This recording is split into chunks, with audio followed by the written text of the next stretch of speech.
Yo, what's up? Welcome back to another episode of the SWAS Monday Night Football. We got two Monday Night Football games this week.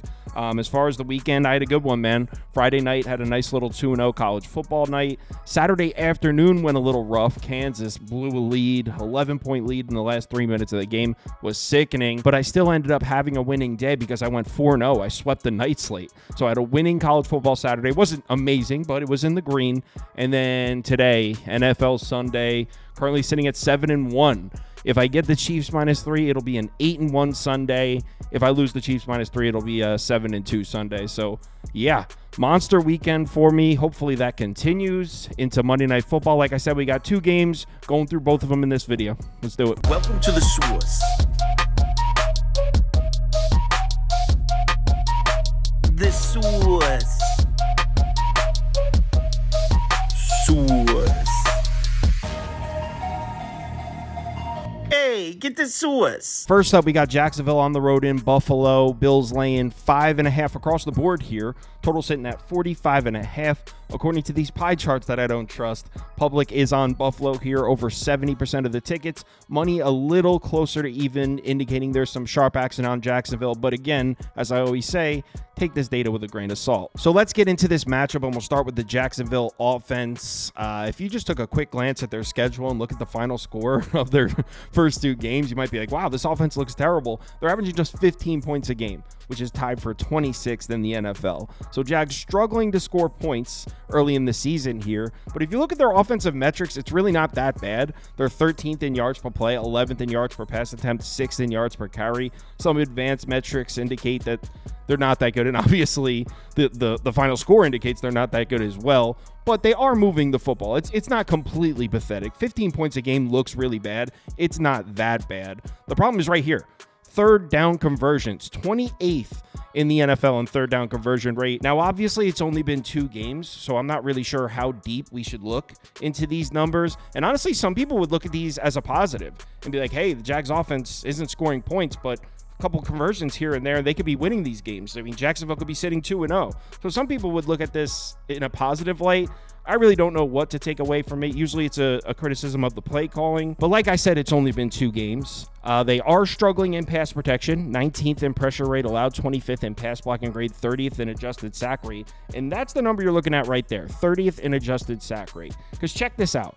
Trevor Lawrence splits when given a clean pocket and when pressured. They're really not that bad. In fact, his passer rating is actually higher when pressured this year. 84.2 passer rating when pressured, 81.6 when given a clean pocket. What's the most concerning number on this graphic here?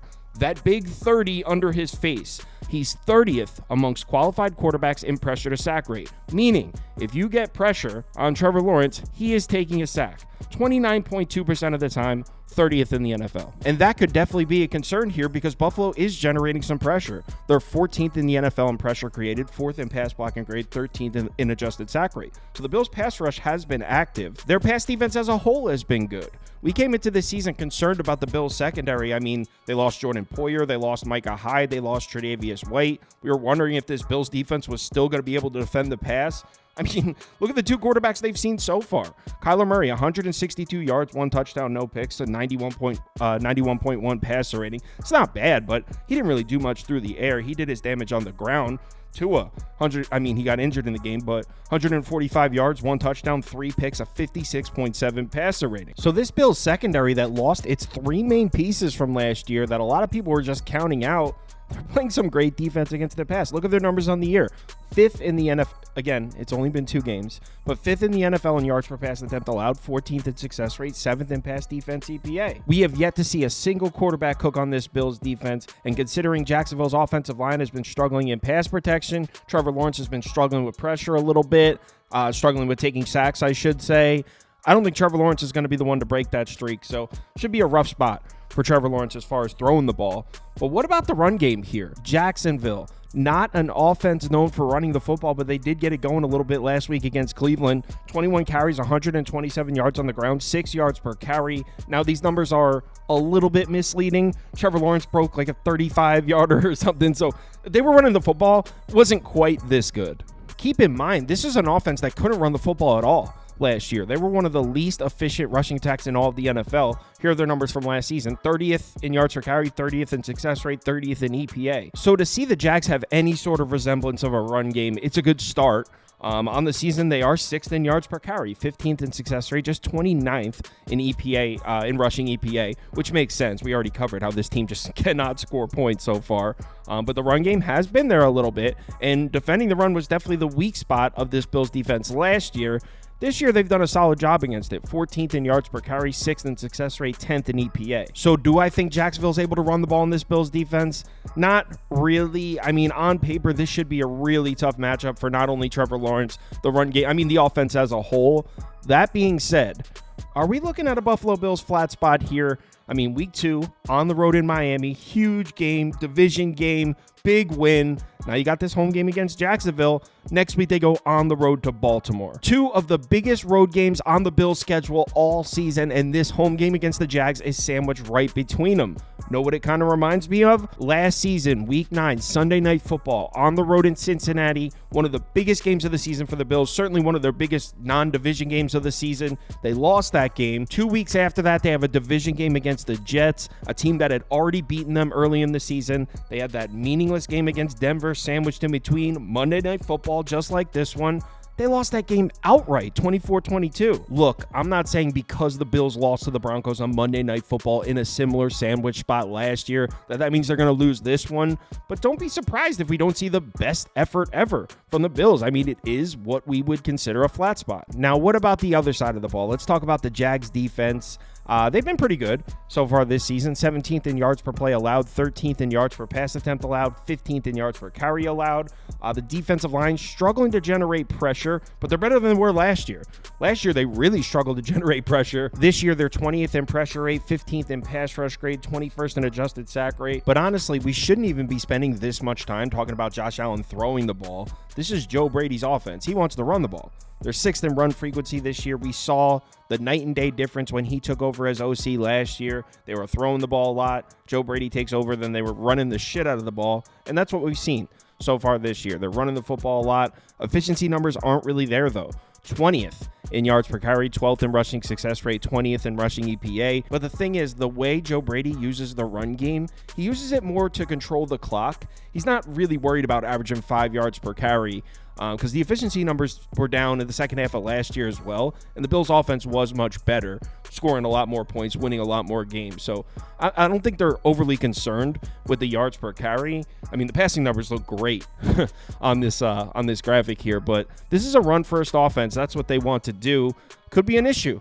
Jacksonville had a great run defense last year. They have a really good run defense again this year. 15th in yards per carry allowed, 9th in success rate, 12th in run defense EPA. This was a borderline top 10 run defense last year. They're putting up about the same numbers to start this year. But keep in mind, they added Armstead on that defensive line, so they may even be better against the run this year. They also switched from a 3-4 to a 4-3, 4 defensive linemen up front. They brought in Nielsen, the DC from the Falcons, who had an elite run defense in Atlanta last year. So I would imagine this Jacksonville run defense is going to be official again, maybe even better. They also added some pieces to bolster their secondary as well. Darnell Savage, Ronald Darby, because defending the pass was a problem for Jacksonville last year, and they did address it. Here's the problem: injuries. Tyson Campbell is still out. He's on the IR. He's probably their best corner. Darnell Savage is going to miss another game as well. Jarian Jones is going to be starting at nickel in this one. He's a rookie, a little bit unproven. I think he was a 3rd-round pick. So even though the Jacksonville secondary should be improved this year, I'm a little worried about it in this particular matchup against Buffalo. But you know what? They had these same injuries last week, and they completely blanked Deshaun Watson. 22 of 34, 186 yards, no touchdowns, no picks, 78.8 passer rating. And another thing Jacksonville does on defense, they run a shitload of man coverage. 63.3% of their snaps have been in man coverage this year. That's the most in the NFL. Jags ran a lot of zone coverage last year. Now they got Nielsen at DC. They changed defensive coordinators, like I said. They're running a lot of man. And the reason I think that might be significant here, Buffalo lost Diggs, Gabe Davis.